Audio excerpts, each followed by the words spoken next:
pomeriggio, ecco qua, dov'è Berto? Vai Berto, ecco qua, saluta Berto, buon pomeriggio a Casa Gala, un po' fuori, siamo qua vicino al ruscelletto dietro casa, ecco qua, per la barzelletta delle ore 17, quindi da domani si ripartirà in qualche maniera, con calma, con questo distanziamento sociale, che è una parola che ormai dovrà andarsi di moda, mascherina nei luoghi chiusi. Berto, cosa dici? Berto, cosa dici? Sì, beh.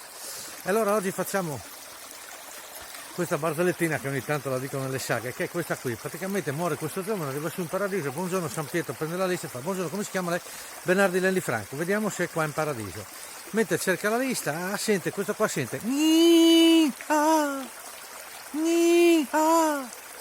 Allora si gira, scusi Sampieri, ma lei è un da urca che il Berghella che si lamenta. Ma no, ma quello è entrato prima di te che è in lista. Sì, ma si lamenta, è che gli stanno mettendo le ali. Sì, ma grida di dolore. No, perché per mettere le ali noi con la flex facciamo delle feritoie nella carne viva e mettiamo le ali. Che miseria, dite se.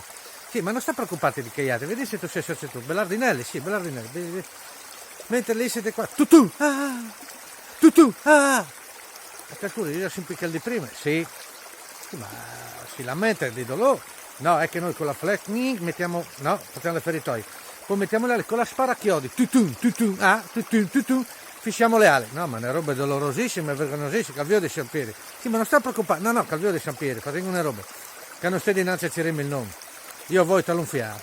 C'è Sampieri, tu di là talunfiare, ma se tocca là e metti in le code, metteranno le code ma le buse le hai già. Signori, un saluto vergognosissimo da poco fuori Casa Gala, eccoli qua, Berto, Tobia, eccoci qua, ciao, una roba vergognosissima.